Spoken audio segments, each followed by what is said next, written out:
마태복음 28장. 예, 오늘 마가복음이 아닙니다. 마태복음 28장 18절에서 20절까지의 말씀 제가 봉독해 드리도록 하겠습니다.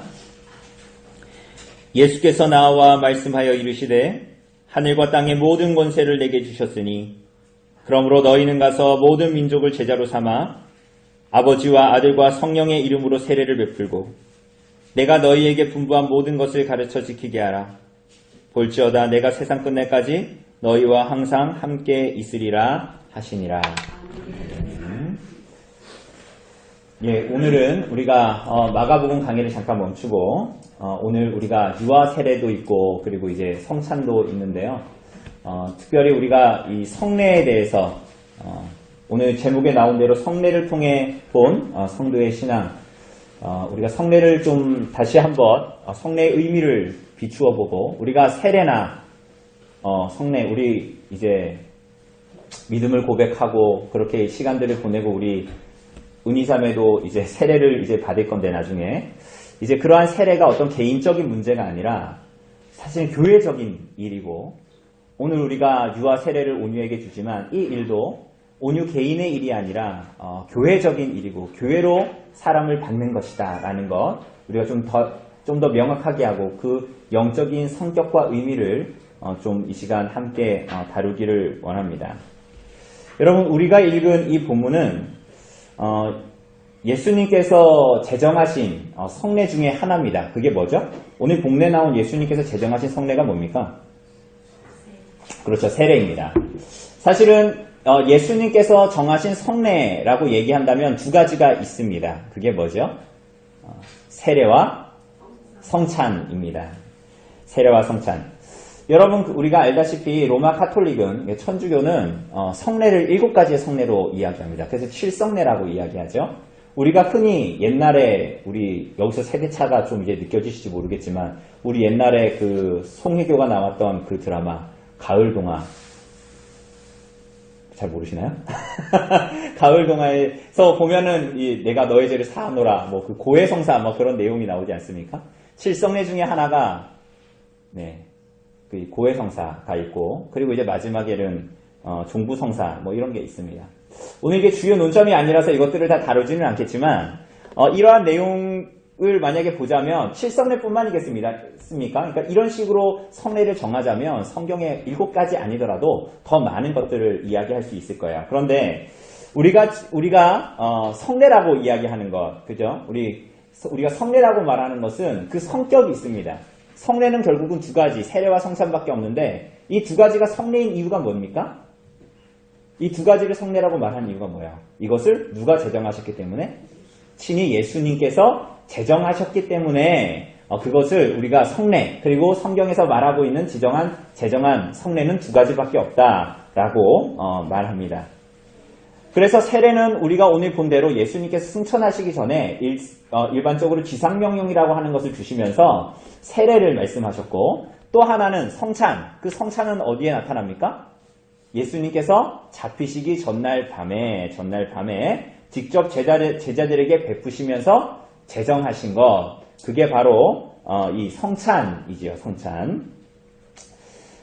이것은 주님께서 제정해 주셨기 때문에 귀한 것입니다. 그런데 이 성찬의 제정을 오해하면 이렇게 생각할 수가 있습니다.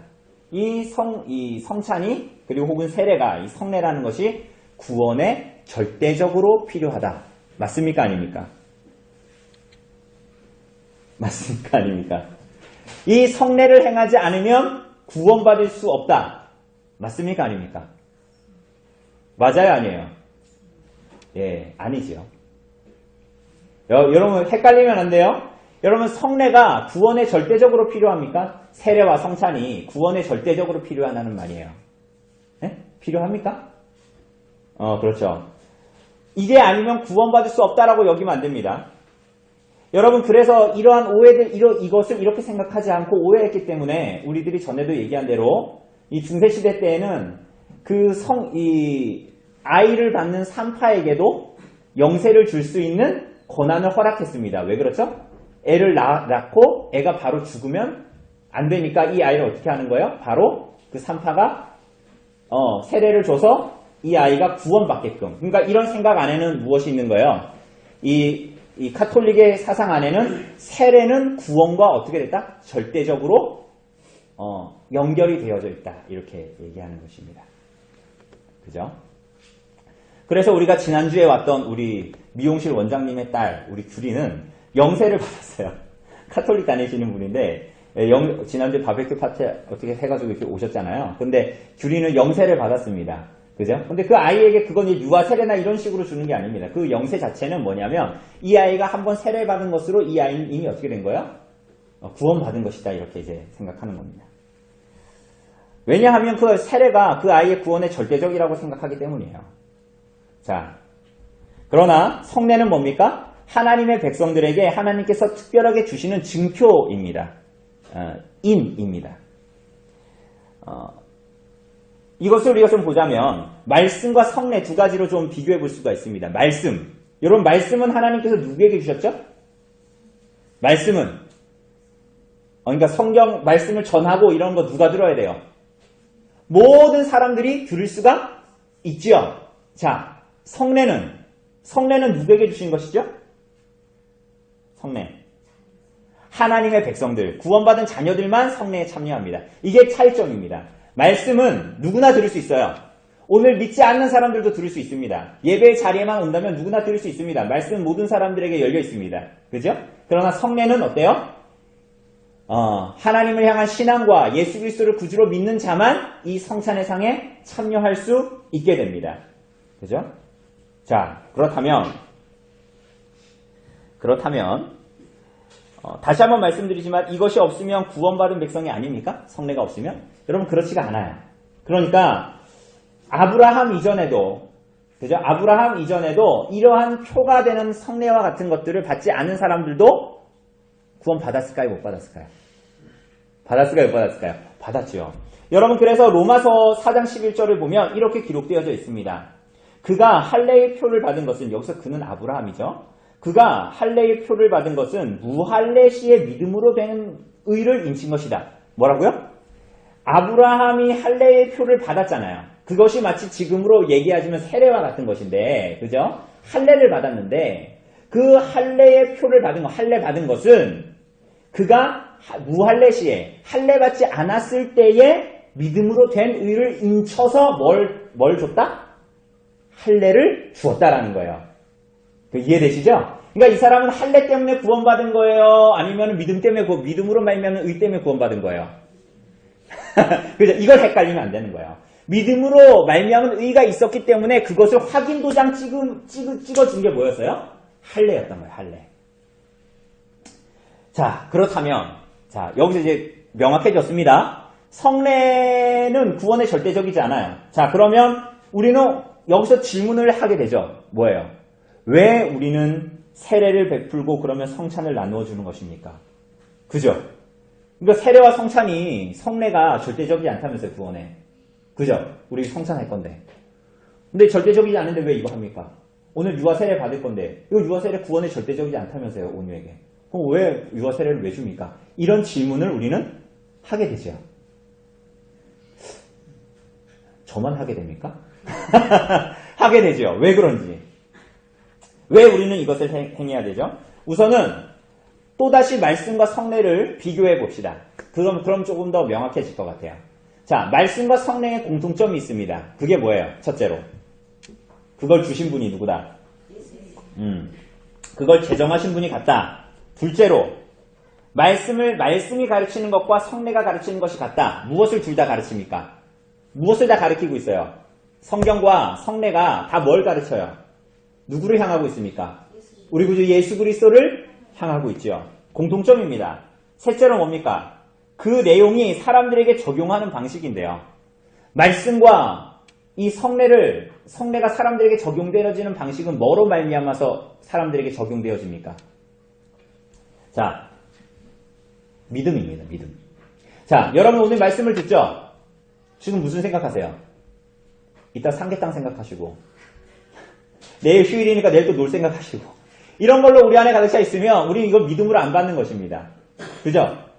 말씀도 그냥 가만히 아무 생각 없이 듣고 있으면 여러분 그건 믿음으로 화합하지 않는 것이기 때문에 그것이 우리들에게 적용되어지지가 않습니다. 여러분이 아무리 말씀을 들어도 그래 그건 무슨 말씀이야 여기 쓴다고 합시다. 쓴다고 해도 여러분의 믿음에 적용되지 않을 수 있어요. 왜? 여러분들이 그걸 믿음으로 믿고 받아들이지 않기 때문이에요. 또한 성찬도 마찬가지입니다. 성찬에 참여하는 것도 그냥 카톨릭처럼 그게 먹으면은 내 입에서 예수님이 살이 되고 포도주를 마시면 내 입에서 예수님이 피가 되는 것이 아닙니다. 그렇기 때문에 이 성례에 참여하는 것도 믿음으로 참여해야 되는데 그 주님의 약속을 붙들어서 믿음으로 참여할 때에 그것으로 말미암는 유익을 우리는 실제로 누릴 수 있는 거예요. 그러니까 적용 방식도 말씀과 성례가 같아요, 달라요? 같다라는 것을 말합니다. 여러분 그저 성경 읽는다고 해서 여러분들 믿음이 생기지 않습니다. 여러분 그건 말이 안 되는 얘기예요. 여러분 말씀을 그냥 여러분들이 주구장창 읽는다고 해서 여러분 자연스럽게 그게 하나님의 말씀이 됩니까? 그럼 그렇지가 않습니다. 여러분들이 성례를 그냥 무조건 아무렇게나 참여한다고 해서 여러분이 성례에서 주는 유익을 받을 수가 없습니다. 그러한 면에서 믿음이라는 중요한 요소가 이 안에 공통적으로 담겨있다는 것을 볼 수가 있죠. 자, 그러면 말씀과 성례의 공통점을 봤는데 차이점은 뭡니까 그러면? 이 차이점은 뭘까요? 예, 말씀은 구원에 절대적으로 필요해요, 안 필요해요? 그렇죠. 이걸 명확하게 해야 돼요. 말씀은 구원에 절대적으로 필요해요. 그러나 성례는 그렇지가 않다. 그래서 로마서 10장 17절을 보면 이렇게 기록합니다. 믿음은 들음에서 나며 들음은 그리스도의 말씀으로 말미암았느니라 라고 하죠. 그죠? 구원의 말씀은 필수적입니다. 또 목적에 있어서도 다릅니다. 자, 여러분 성례를 행해서 성례 때문에 믿음이 생긴 사람 있습니까? 그런 사람은 없습니다. 여러분 말씀, 조금 전에 로마서 말씀 봤지만 믿음은 말씀으로 말미암아서 생기는 것입니다. 그렇기 때문에 이 말씀은 사람의 속에 믿음을 일으키고 믿음을 붙들어주고 믿음의 확신으로 나아가게 합니다. 그럼 성례는 뭘 합니까? 성례는 뭘 하죠? 성례는 그 사람이 믿음이 있다라는 하나님을 향한 믿음이 있다라는 것을 뭐 해요? 이미 전제로 하고 그리고 주어지는 것이기 때문에 믿음을 생기게 하는 것이 아니에요. 믿음을 일으키는 것이 아니에요. 어떻게 하는 거야? 연약한 믿음을 더 보강해주고 세워주는 그 역할을 하는 게 뭐예요? 성례입니다. 성례. 자, 그런데 우리는 다시 한번 여기서 반복하지만 여기서 붙들어야 할 중요한 것이 있습니다. 자, 우리가 지금 여기서 성찬을 하는데 성찬에는 물질이 뭐가 있습니까? 뭐가 있습니까, 여기? 떡과 뭐가 있습니까? 포도주가 있죠? 그리고 세례 줄 때는 또 뭐가 있습니까? 여기 새로운 거 오늘 하나 있잖아요. 여기에 뭐 들었을까요? 성수 아니 성수가 어디 있습니까? 이건 물입니다, 물. 성수는 없습니다. 그 물이에요, 물. 여러분 물입니다, 어쨌거나. 근데 이 물질이 있죠, 물질이. 그런데 성례의 요소는 그냥 비단 물질만이 아닙니다. 물질만이 아니라는 거예요. 가장 중요한 요소가 그게 아니에요. 자, 성례가 있지만 성례를 제가 이따가 가서 예식문도 읽고 막 이렇게 막 물을 온유에게 제가 할 때 물을 끝에 묻혀가지고 3번 머리에다가 이렇게 묻히지 않습니까? 물을 흘러내리게. 그런데 그 하는 의식, 그것도 성례에서 가장 중요한 것이 아닙니다. 그럼 무엇이 가장 중요할까요? 성례를 가장 의미 있게 하는 중요한 실체가 뭡니까? 생명이 있는 성례로 의미 있게 만드는 신령한 능력이 거기에 있어야 돼요. 신령한 능력. 제가 뭔가 무당 같아서 신령한 능력을 부어주는 걸까요? 그게 아니라 하나님의 구원 사역을 믿는 믿음, 그분의 은혜를 믿는 실체가 있어야 된다는 거예요. 그러니까 우리가 성례를 참여할 때에 내가 왜 이 성례를 받는가는 것에 대한 하나님을 향한 실체의 고백이 그 안에 있어야 된다. 그러므로 성례의 가장 중요한 요소는 떡도 아니고 물도 아니고 포도주도 아닙니다, 사실은. 하나님께서 나에게 주시는 은혜의 그 실체를 붙들고 있는가? 그게 가장 중요한 것이죠. 그렇죠? 제 말이 이해되십니까? 그래서 성례가 구원의 절대적인 것이 아니라는 거예요. 자, 성례 없이 구원받은 사람이 누가 있습니까? 예수님이 마지막에 십자가에 달리셨을 때 양쪽에 두 강도가 있었는데, 그렇죠? 한쪽에 강도가 한 명이 있었습니다. 그죠? 근데 한 명은 예수님을 저주했지만 한 명은 어떻게 했습니까? 오히려 예수께서 죽으실 때 저 나를 못 박은 저 죄인들의 죄를 용서해달라고 하나님께 구하는 것을 보았을 때 이 한쪽 강도는 예수님에게서 특별한 은혜를 목격하게 됐습니다. 자신의 죄뿐만이 아니라 바로 예수님의 자비와 긍휼이 그 안에 있다라는 것을 목격하고 우리가 이따가 보겠지만 주님의 나라에 임하실 때 나를 기억해 주십시오 라고 이 한쪽 강도는 예수님께 요청했습니다. 그죠? 이 사람 성례 받았습니까?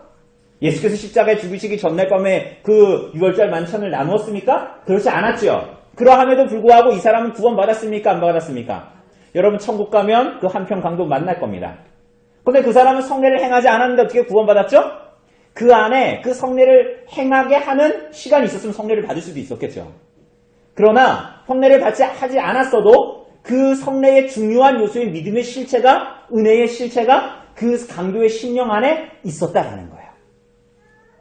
동시에 하나님의 은혜와 그분이 선물로 주신 그 믿음의 핵심을 동시에 또한 눈에 보이게 하는 것, 그게 뭐예요?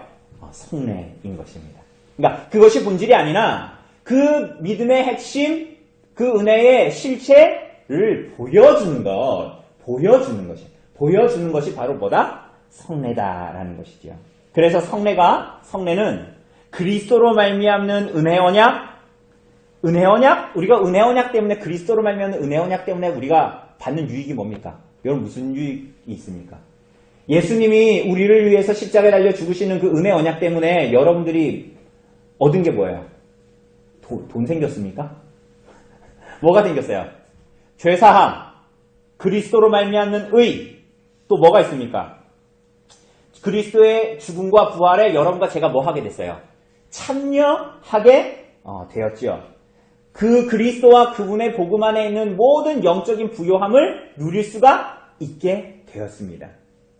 그래서 성례에 참여하는 사람은 그러한 언약을 받은 사람이라는 것, 그 언약에 약속된 영적인 복들이 자기에게 주어져 있다는 것, 그것을 더욱 깊이 깨닫게 되는 것이죠. 성례에 참여하면, 바르게 참여하면.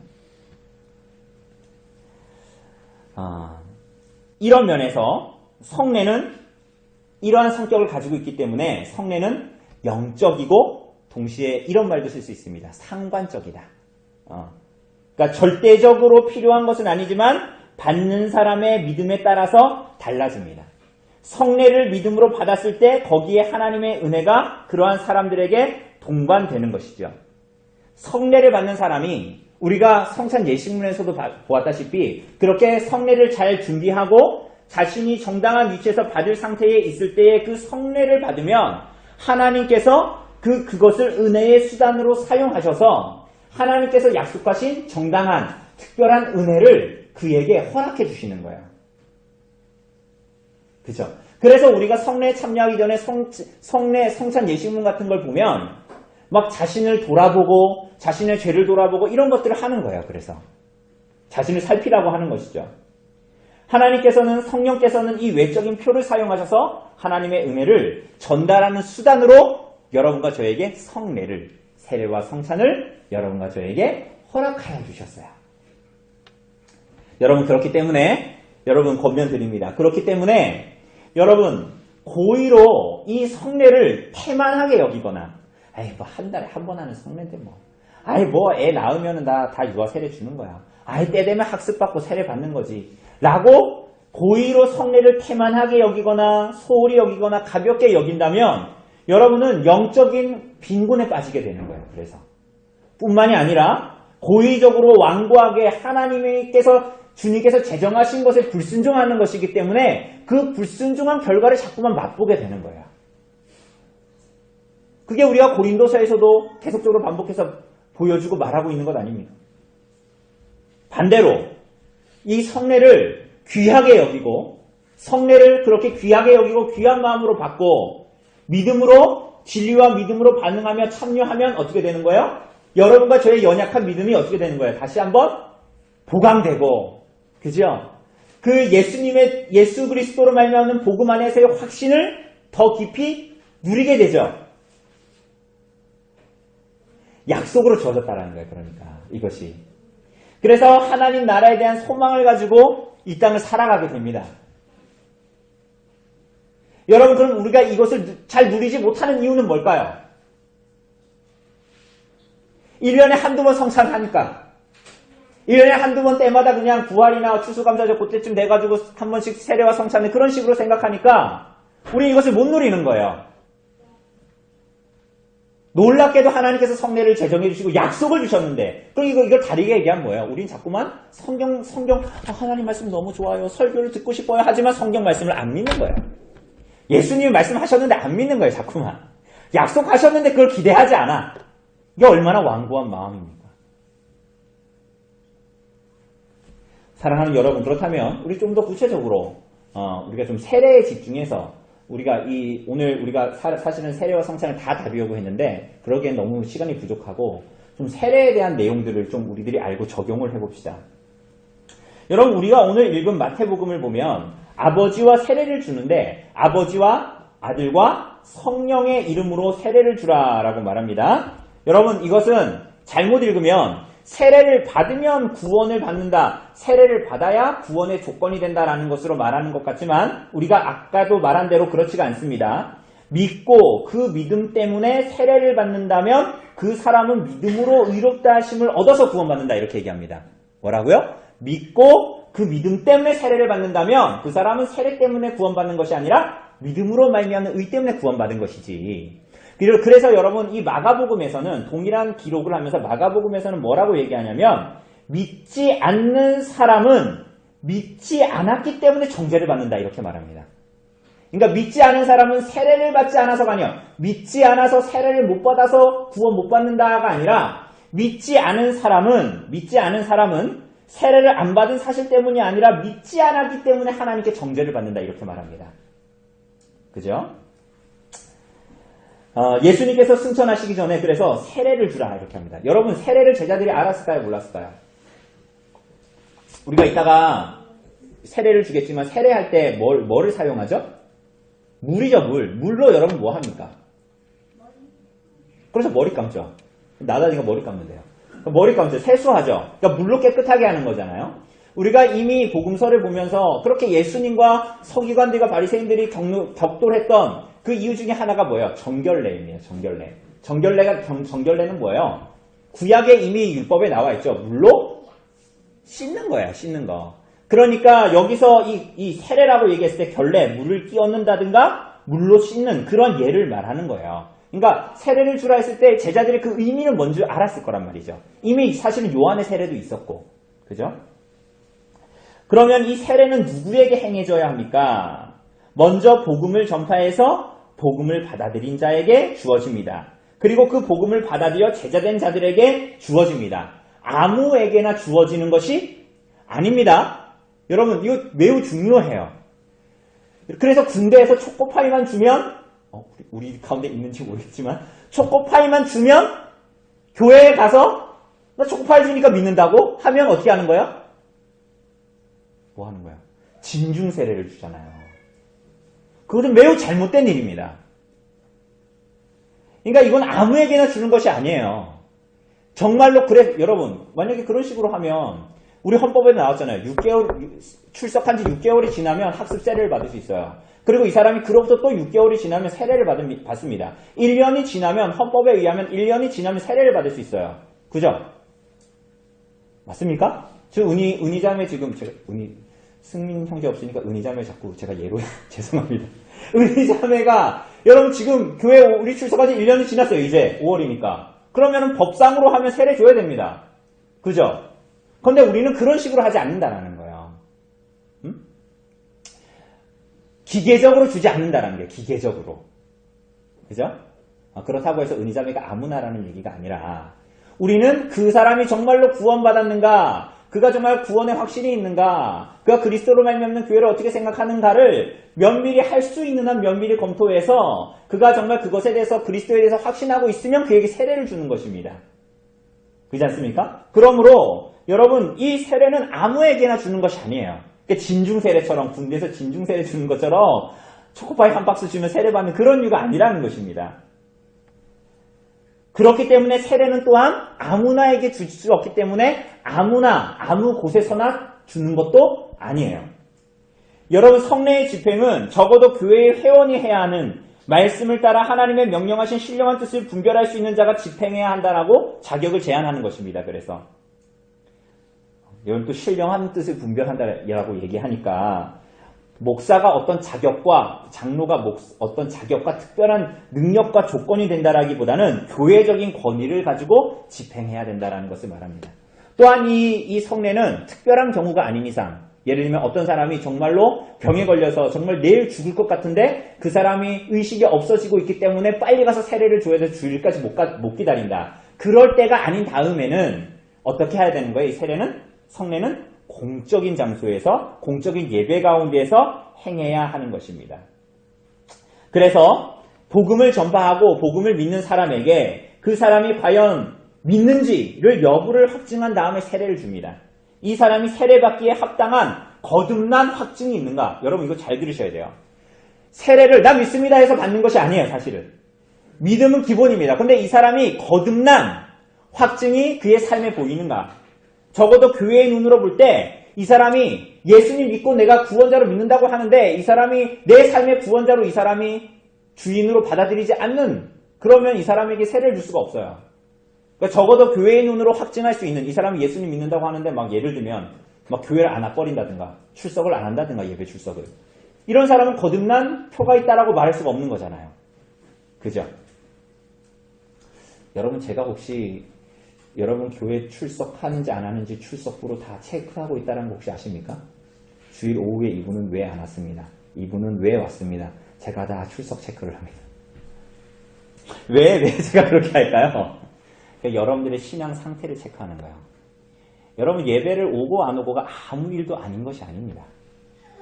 어떤 사람은 심지어 어떤 가운데에서도 모든 것들을 어떻게 처리하면서 오고요. 어떤 사람은 이런저런 것들을 있음에도 불구하고 핑계대고 안 오는 거예요. 그러니까 예배에 대한 출석은 굉장히 중요한 것입니다. 여러분들의 영적인 상태를 판단하는 것의 제일 첫 번째는 예배입니다. 예배. 이것은 여러분들 가둬놓기 위한 것이 아니에요. 성경에 약속되어져 있는 것이기 때문에 그런 거예요. 그래서 저는 여러분들 가둬놓기 위해서 출석 체크를 하는 것이 아니라 저도 잊어버리잖아요. 여러분들이 과연 왜 안 왔고 어떤 식으로 안 왔고 얼마나 오랫동안 출석하고 얼마나 많이 결석하는가를 제가 계속 보는 거예요. 그러면 이 사람이 상태가 어떤지 혹은 이 사람이 세례를 안 받았다면 이 사람의 영적인 상태 이 사람이 정말 세례를 받을 수 있는 사람인가 받을 수 없는 사람인가를 제가 생각하는 거예요. 그러니까 그것을 교회는 살핍니다.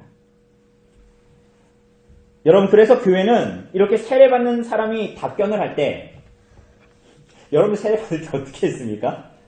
여러분 세례 받을 때 네 대답하고 그냥 대부분 끝났죠. 네네 하고 그죠? 근데 교회는 그 사람이 최대한 답하는 것을 이따가도 우리가 종민 형제한테 온유가 세례 받을 때에 거기에 대한 이제 물음을 할 텐데 그것을 답할 때 그래 이 사람이 진실하고 신실하게 답한다라는 것을 우리는 생각하고 그 사람의 그 예라는 대답을 믿음의 고백으로 받는 것이에요. 자, 그러면 여러분 그게 여러분들이 만약에 세례를 받는데 그렇게 예예했는데 이 사람이 그와 정반대로 이후에 살아가. 우리가 언약 회원문에 다 사인을 했는데 언약 회원문을 했는데 여러분들이 언약대로 안 살아가. 그럼 어떻게 해야 돼? 여러분 다 예예했잖아요. 저한테. 그리고 사인까지 했잖아요. 그 원본이 저한테 있습니다. 여러분 그 문서가 저한테 있는 거예요. 근데 여러분들 예라고 대답했는데 여러분 그렇게 하지 않을 때는 어떻게 해야 됩니까?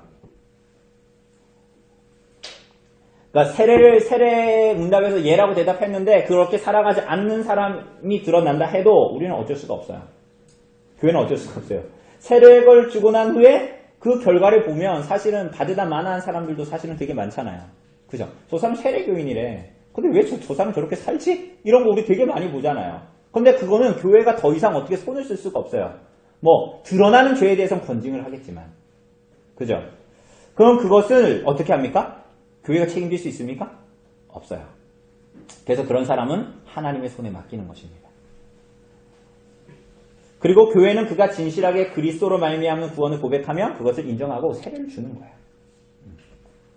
자, 그렇다면 그 사람에게 어떻게 세례를 베풀고 그 의미는 뭡니까? 아까 말한 대로 아버지와 아들과 성령의 이름으로 세례를 베풉니다. 그런데 여기에 보면 아버지와 아들과 성령의 이름으로라고 되어져 있지만 사실 원문적인 의미로 보면 이름으로라기보다는 성삼위 하나님의 이름 안으로 접붙이는 세례를 주라라는 말이 맞습니다. 자, 아버지와 아들과 성령의 이름으로라고 얘기하면 어떤 권세로 준다 이렇게 말하는 것이에요. 그죠? 그런데 원래 이것을 원문대로 하면 아버지와 아들과 성령의 이름 안으로 접붙이는 세례를 주라 이런 얘기입니다. 뭐가 다릅니까? 그러니까 성삼위 하나님의 이름 안으로 들어간다. 내가 이제는 그분을 믿고 이제는 내가 그분에게 접붙여져서 그분에 속해져서 나는 누구의 것이다? 그분의 것이다 라는 고백이 되는 거예요. 이렇게 되면. 그러면 이 사람은 그리스도께 신실하게 순종하여 살겠다라는 결심을 하고 제자로 살게 되고 그리스도와 교제하는 상태 안으로 들어가 살게 되는 것입니다. 좋습니까? 안 좋습니까? 안 좋아요? 여러분 근데 이게 특권이자 의무가 속해져 있어요. 이게 여기에. 여러분 잘 보세요. 이름으로라고 얘기하면 그래 이름으로 아버지의 이름으로 영화도 있잖아요. 아버지의 이름으로 그래 아버지의 이름과 권세로 그래 좋은 얘기지. 그게 그 정도가 아니라는 거야. 우리가 세례를 받을 때는 그분 안으로 들어가게 됩니다. 그분 안으로 들어가면 어떻게 되냐? 그분에게 나무 접붙이듯이 접붙여진다라는 거예요. 로마서에서 말하는 대로 그 돌 감람나무가 꺾어져가지고 참 감람나무에 접붙여지는 거예요. 그게 세례예요, 세례. 그러면 어떤 두 가지가 있어요. 그럼 특권과 의무가 있습니다. 자, 특권부터 말하면 특권을 말하고 의무를 얘기하면 우리의 의무가 더 크게 다가오니까 의무부터 말해봅시다. 어떤 의무가 있죠? 어떤 의무가 우리에게 주어집니까? 하나님의 법대로 살아가야 할 의무가 우리들에게 주어집니다. 자, 보면 거기 20절에 보면 뭐라 그래요? 세례를 베풀고 20절에 내가 너희에게 분부한 모든 것을 가르쳐 어떻게 하라? 지키게 하라. 세례를 받은 이들의 의무가 뭡니까? 하나님의 말씀으로 가르침을 받는 가운데에 늘 있어야 한다라는 거예요. 자, 세례를 받은 사람들은 어떻게 해야 된다고요? 하나님의 말씀으로 가르침을 받는 자리에 늘 있어야 된다라는 것입니다. 여러분 오늘 제가 설교하고 여러분들은 말씀을 들으러 왔죠? 이러한 관계 가운데에 늘 있어야 된다라는 거예요. 그러니까 여러분들 요즘에 주중 모임에 열심히 신실하게 참석하시잖아요. 가끔 보면 마치 주일처럼 이렇게 다 모여 계시잖아요. 그것은 굉장히 잘하는 것입니다. 그러니까 하나님께 칭찬받을 일이에요. 왜냐하면 바로 이러한 관계 안으로 우리는 세례를 받았기 때문이에요. 성례의 의미가 그것이기 때문에 우리는 그분의 말씀을 가르침을 받는 자리에 늘 있도록 노력해야 되는 것입니다. 그럼 왜 말씀의 가르침을 받아야 되죠? 어떤 사람들은 이렇게 얘기할 것입니다. 우리 궁집사님은 막 1년에 한 성경을 2-3번씩 읽으시는데 나 말씀 다 아는데요. 나 다 들었는데요. 그 말씀 내가 다 아는데요. 라고 우리가 생각할 수도 있습니다. 그러나 우리는 늘 그분의 말씀으로 새로워지는 새 언약을 경험해야 됩니다. 이게 무슨 얘기냐? 사실은 우리가 어제 성경 읽어도 오늘 기억 다 합니까? 물론 못하죠. 물론 이런 한계도 있습니다. 그러나 여러분 그분의 말씀은 늘 새로워서 우리들을 늘 새롭게 합니다. 그것을 우리들이 다 경험하는 바예요. 자, 우리가 일전에 말한 대로 아무리 우리는 맛있는 음식을 먹어도 그것이 반복되면 그게 새롭게 느껴지지가 않죠. 아무리 멋진 풍경을 보아도 아무리 멋진 곳을 가도 그것이 반복되면 그것이 전혀 우리들의 마음에 새로워지지 않아요. 안 그렇습니까? 전혀 그게 새롭지가 않아요. 그리고 우리가 심지어 경험해보지 않은 것이라도 사실은 생각해보면 마찬가지예요. 우리들의 죄인된 본성이 그렇기 때문에 그렇습니다. 그러나 하나님의 말씀은 어때요? 늘 새롭습니다.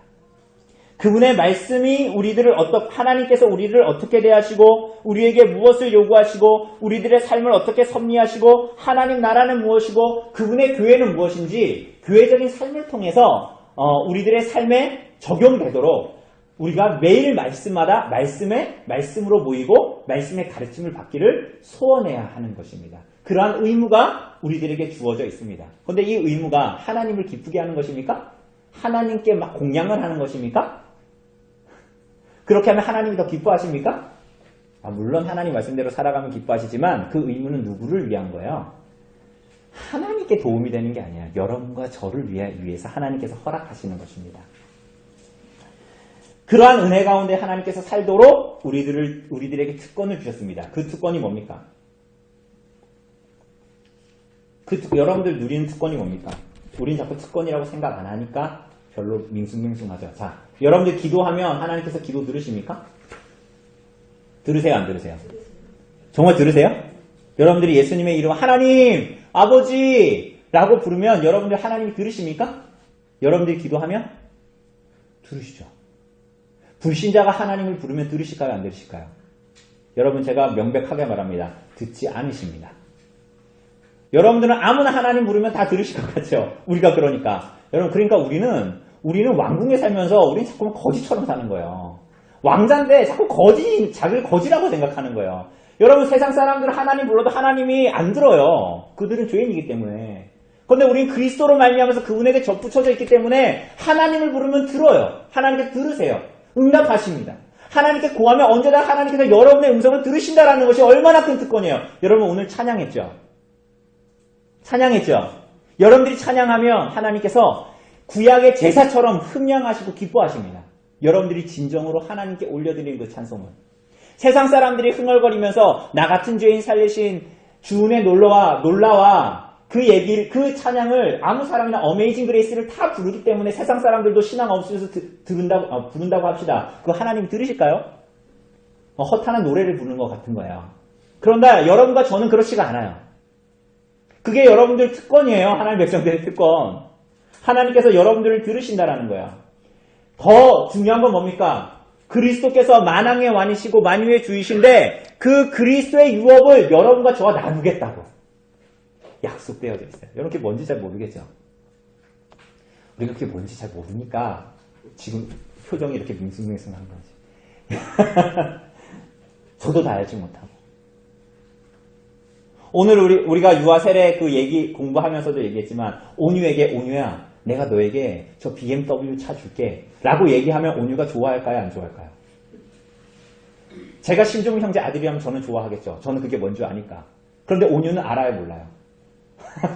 BMW가 뭔지, 자동차가 뭔지 압니까, 모릅니까? 모르잖아요. 그러니까 그렇게 크게 기뻐하는 걸 누리지를 못하는 거예요. 마치 비유하자면 그와 같아요. 어쨌거나 하나님께서는 이 특별한 은혜를 베푸시고 하나님 백성들과 근데 버려두지 않으시고 그게 뭐예요? 함께 하시겠다. 동행하시겠다. 격려하시겠다. 힘주시겠다 약속하시는 거예요. 여러분 힘들죠? 세상 살기. 몸도 아프고 남편과 아내는 속썩이고 자식들도 내 맘대로 안 되는 것 같고 그럴 때 어떻게 됩니까? 머리끄댕이 잡고 싸울까요? 그걸로 해결되지 않아요. 여러분 그리스도께로 나아가십시오. 여러분 우리가 가진 특권이 얼마나 놀라운 건지 몰라요. 100마디 남편에게 잔소리하는 것보다 하나님께 한마디 구하는 것이 훨씬 더 하나님의 은혜, 하나님께서 주시는 은혜가 훨씬 큽니다. 하나님께서 확실히 일하십니다.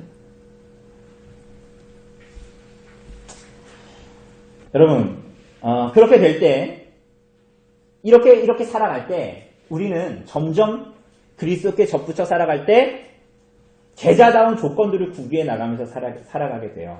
어떻게요? 빌립보서 3장 7절에서 8절 말하는 것처럼 잘 들어보세요.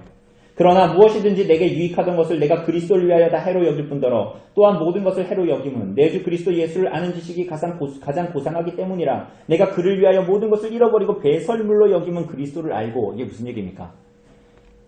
여러분 이렇게 주님께 붙어서 접붙여져서 살아가는 사람들은 제자다운 삶을 살아갑니다. 어떻게? 점점 그게 늘어나요. 처음엔 요만했지만 어떻게 해요? 이전에 내가 귀하게 여기던 것들을 뭐처럼 여겨요? 배설물처럼 여기게 됩니다. 왜? 뭐가 가장 고상하기 때문에. 그리스도를 아는 지식이 가장 귀하고 고상하게 여겨지기 때문에 이전에 자신이 그렇게 좁고 유익하다고 생각하고 그걸 잃어버리면 죽을 것 같다는 것들이 허탄한 것들로 변합니다. 배설물과 같이 여겨지게 됩니다. 그게 나에게 큰 기쁨을 주는 줄 알았는데 그게 나에게는 있어도 되고 없어도 되는 것이 됩니다. 근데 유일하게 있어야 되는 것은 뭡니까? 예수 그리스도. 그분의 복음이 되는 것이에요. 자, 사랑하는 여러분, 세례에 대해서 보았습니다. 자, 그렇다면 우리가 마지막으로 이렇게 세례에 대한 함의를 성경을 통해서 보면 우리 안에 의문이 듭니다. 뭐예요? 그러면 과연 유아 세례, 유아에게 세례를 주는 것이 무슨 의미가 있는가? 특권과 의무가 있어도 아이는 특권과 의무를 깨달아야 깨닫지 못해요. 특권이 있어도 특권을 잘 사용합니까? 못 사용합니까? 사용할지 모르잖아요. 의무가 있어도 그걸 잘 인지해요? 못 인지해요? 못 인지하잖아요. 그런데 그게 주어진다고 해도, 접붙이는 게 주어진다고 해도 그게 무슨 의미가 있는가? 유아 세례 왜 줘야 되지? 여러분, 그리고 제세례파나 역사상에 보면 제세례파나 뭐 그 후에 되는 침례교 사람들은 그래서 유아 세례를 안 줍니다. 그러면서 하는 얘기가 뭐예요? 성경에 유아 세례를 주라는 말 자체가 나오지 않았다라고 얘기합니다. 사실 그렇습니까? 그러니까 유아 세례라는 말은 안 나오지만 이미 구약의 할례부터 그것들이 다 이어져 나오고 사도행전에 보면 너와 너희 자녀들에게 이런 식으로 계속 이제 반복해서 너희와 너희 자녀에게 구원이 임한다 이렇게 말하지 않습니까? 그리스도를 믿으면 너와 내 집이 구원을 얻으리라. 너와 내 자녀들이 세례를 받고 이런 얘기들이 반복됩니다. 자, 그러면 우리가 이 유아 세례는 과연 어떤 의미를 가지고 있고 이게 정말 유용한가? 라는 면에서 봤을 때 여러분 성령께서 성례를 어떻게 사용하는지를 조금 더 생각해 보아야 하는 거예요.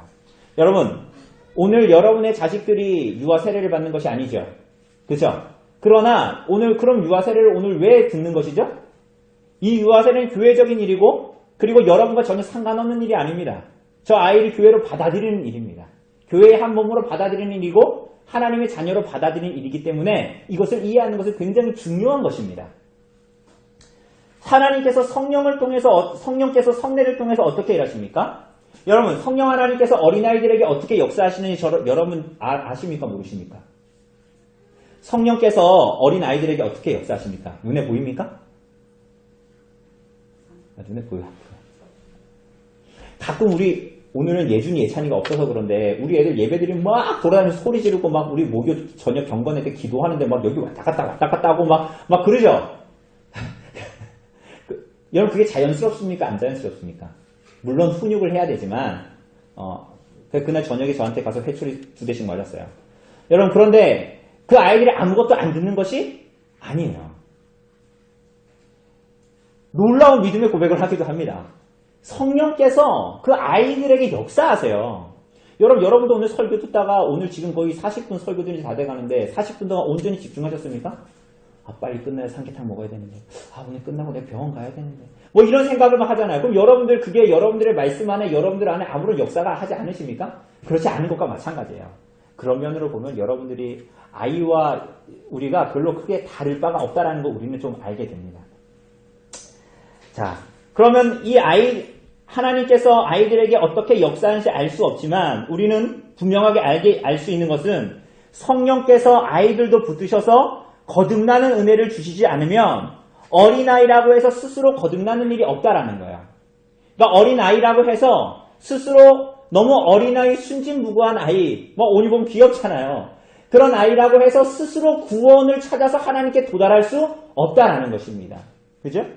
그들 또한 아담의 후손으로 태어나서 부패한 죄악의 품성을 가지고 죄로 말미암은 오염을 가지고 태어나서 스스로 어떻게 할 수 없지만 성령께서 성례를 통하여 약속된 것을 주시고 그래서 그 아이를 새롭게 하시는 거예요.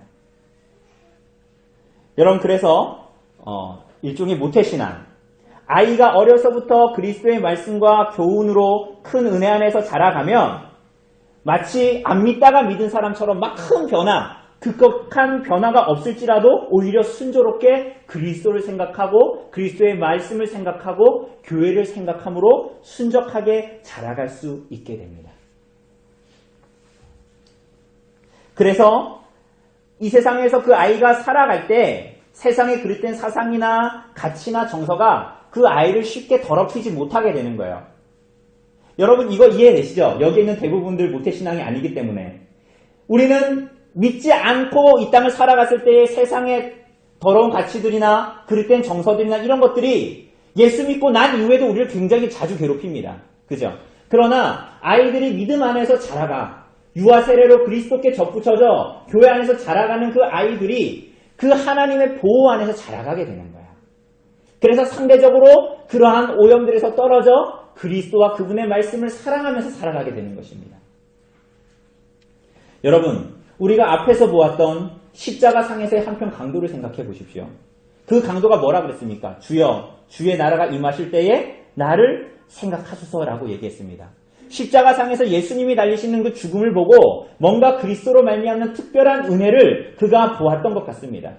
아마도 이 사람은 어렸을 때의 부모의 가르침을 통해서나 회당의 가르침을 통해서 들어왔던 하나님의 말씀, 그러나 지금까지 자기가 불신하면서 살아와서 결국은 십자가형을 받을 정도의 죄를 짓고 십자가에 달린 상황 가운데 놓였지만 그가 지금까지 외면해왔던 그 말씀의 의미를 그 예수 그리스도를 통해서 선명하게 깨달았던 것 같아요. 그래서 그리스도의 사랑이 나와 같은 죄를 용서하시고 용납하시는 그 사랑이 그리스도의 사랑으로 말미암는 것이다. 십자가에 달리신 그리스도로 말미암아 오는 것이다 라는 것을 깨달았던 것 같습니다. 그래서 예수님의 이 죽음이, 이 굉장히 특이해 보이는 죽음이, 이 무죄한 자의 죽음이 바로 은혜의 나라로 우리들을 이끄는 죽음이다라는 것을 깨달았던 것이죠. 사랑하는 여러분, 이 유아 세례의 유익은 비단 이렇게 개인적인 것뿐만이 아닙니다. 무엇보다도 근본적으로는 하나님의 창조와 섭리의 일하심과 굉장히 긴밀한 관련이 있습니다. 여러분, 사람은 누구든지 사람인 까닭에 생육하고 번성하여 땅 위에 평만하라는 하나님의 부르심 앞에 살아갑니다. 맞습니까? 여러분, 우리가 믿음으로 받아들이지 않아서 그렇지 믿는 사람이든 믿지 않는 사람이든 하나님의 이 부르심 안에 있습니다. 뭐요? 생육하고 번성하여 땅 위에 편만하라.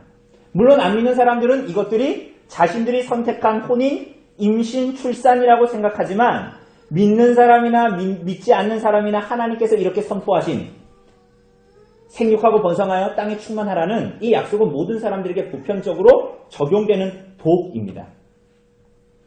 그러나 이 세상에 사는 많은 사람들은, 많은 부모들은 하나님을 모르고 자기 뜻대로 살아가거나 혹은 우리가 근래 뉴스에서 참혹하게 보여지는 그런 소식들처럼 마귀에게 속한 것을 그 부모가 그대로 보여줌으로 말미암아 자기의 자녀를 바르게 가르칠 줄 모르는 것이 대부분이죠. 그러니까 하나님의 복을 받아서 가정을 이루고 자녀를 낳는데 그게 하나님께서 주신 복인데 그게 하나님께서 근원적으로 주신 복이라는 것을 인정하지 않는 삶을 살아간다는 거예요, 사람들이. 그래서 자기 마음대로 행합니다. 그래서 때로는 아이를 키울 때 자기가 아는 대로, 자기가 지금까지 하나님 없이 살아간 시대의 정신을 따라서 하나님을 떠난 생각과 내가 옳다고 생각하는 사상과 그러한 정서로 아이들을 키우고 혹은 세상이 말하는 행복을 목표로 살아가는 것을 자녀들에게 보여줘요. 본처럼 이렇게 살아라 하는 것처럼. 그러면서 부모는 자녀에게 자유를 준다라고 하지만 사실은 근원적으로 하나님께서는 부모와 자녀를 자유로운 그러한 독립적인 개체로 두지 않으셨습니다. 그죠? 아닙니까? 여러분, 자녀들은 누구를 보고 배워요? 부모를 보고 배웁니다. 여러분, 가끔 이 시대의 사람들은 나는 아이를 낳았지만 이 아이는 자기 자유롭게 자기 자유대로 나중에 자라가길 원한다라고 얘기하지만 여러분, 그런 사람은 없습니다. 왜냐하면 하나님은 부모와 자녀를 그런 관계로 부르지 않으셨거든요. 유기적인 관계로 부르셨습니다. 그죠? 그게 뭐예요? 가정이에요, 가정. 우리가 오늘 오후에 7계명을 통해서도 보겠지만 가정입니다. 사람들은 이렇게 하나님의 창조의 은혜 속에서 살아가면서도 그것을 오용하고 때로는 창조주를 무시하고 살아갑니다. 그러니까 어리석게 생각하는 거예요, 자꾸만.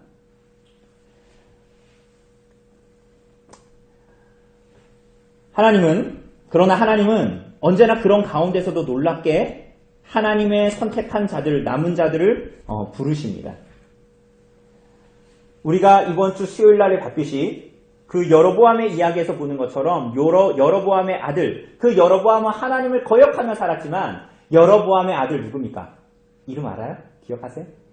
아비야. 그 아비야와 같은 사람을 하나님께서 부르십니다.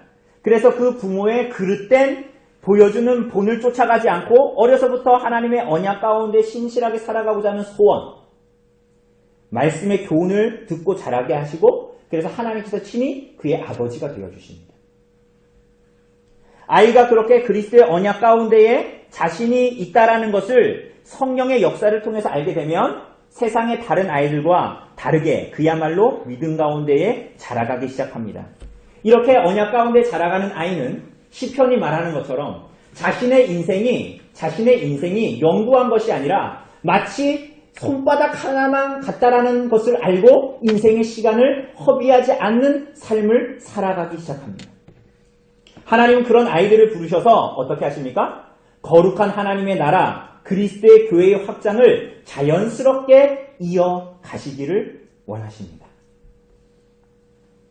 그러니까 하나님께서는 하나님의 교회의 확장을 전도를 통해서도 하기를 기뻐하시지만 궁극적으로는 뭐를 통해서 원하시는 거예요? 믿음의 가정을 통해서. 그 믿음의 가정의 자녀를 통해서 경건한 자녀들이 계속적으로 나타나게 하기를 원하십니다. 그렇죠? 그러나 가정이 그렇게 되지 못할 때 어떻게 되죠? 반대로. 가정이 그렇게 믿음 안에 있지 못하고 때로는 교회 밖에 있으면서 자기 주장을 하면서 살아갈 때 교회의 지체들은 어떻게 됩니까? 남들이니까 그냥 넌 너대로 살아, 난 나대로 살아. 그 교회에서는 같이 모여. 이런 게 아니라 참된 교회의 지체들은 고통하게 됩니다. 가정의 주장이 교회의 거룩한 주장과 나아가는 길에 반대된다든지 그것과 상관없이 가려고 하면 교회는 큰 괴로움 가운데 빠지게 됩니다. 그죠? 여러분 그렇기 때문에 이 믿음의 가정이 단단하게 세워져 가고 이 가정은 주님 앞에 거룩한 교회의 한 부분으로 존재하는 것이 가장 좋습니다. 그것을 가장 기본적으로 보여주는 게 뭐예요? 그 가정의 자녀가 유아 세례로 그리스도의 교회에 접붙여지는 것을 의미한다라고 볼 수가 있습니다. 그래서 그 하나님께서 약속하신 그 복들을 하나님의 자녀들과 가정과 교회가 이렇게 유기적으로 잘 누리고 그것들을 경험하면서 이 땅을 살아가게 되는 것이죠. 이 일들을 함에 있어서는 가장 중요하게는 우리가 다 알다시피 그 가정의 부모에게 굉장히 중요한 책임이 부과됩니다. 그러니까 이 사람이 이 아이에게 세례나 유아 세례를 주고 나서 끝났다가 아니라 그것은 부모에게 굉장한 책임이 주어집니다. 그 책임이 뭡니까?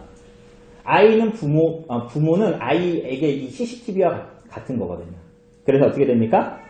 부모의 모든 것을 보고 관찰합니다. 안 그런 것 같죠? 부모의 모든 생활, 말과 행동, 교회와 이웃을 대함, 하나님을 의지하며 살아가는가를 아이들은 너무나 놀랍게 봅니다. 안 보는 것 같지만. 그래서 그 부모가 그렇게 살아갈 때 그 아이는 자연스럽게 신앙을 배우는 거예요. 하나님을 의지하면서 살아가는 것이 무엇인가. 그러한 가정이 더욱더 든든하게 세워져 갈 때 어떻게 되겠어요? 교회는? 그러한 가정들이 모이니까 더 든든하게 세워져 가는 것입니다. 사랑하는 여러분, 그런데 여기서 무엇보다도 여러분 가장에게 굉장히 중요한 책임이 주어집니다. 노아의 시대에도 그랬고 아브라함의 시대에도 마찬가지였습니다. 그 가장이 하나님 앞에 제사를 드리고 은혜를 받으면 그 자녀와 그 모든 가족이 은혜 가운데 거하게 됩니다. 그러나 반대로 그 가장이 잘못하면 그로 말미암은 징벌의 열매를 모든 가족이 동일하게 맛보게 됩니다. 이건 너무나 당연한 것이겠죠. 그렇기에 가정의 한 부모라도 믿는다면 자신의 아이에게 유아 세례를 주는 것은 마땅한 것이고 꼭 필요한 것입니다.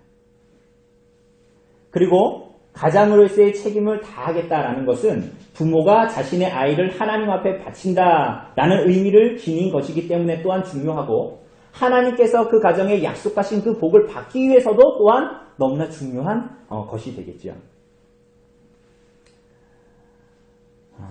여러분 그러나 유아 세례는 여기서 끝나지 않습니다. 더 핵심적인 복은 뭐냐면 여러분과 제가 그것들을 충실하게 해내려고 하지만 여러분과 저는 그것을 완전하게 해낼 수가 없습니다. 그렇죠?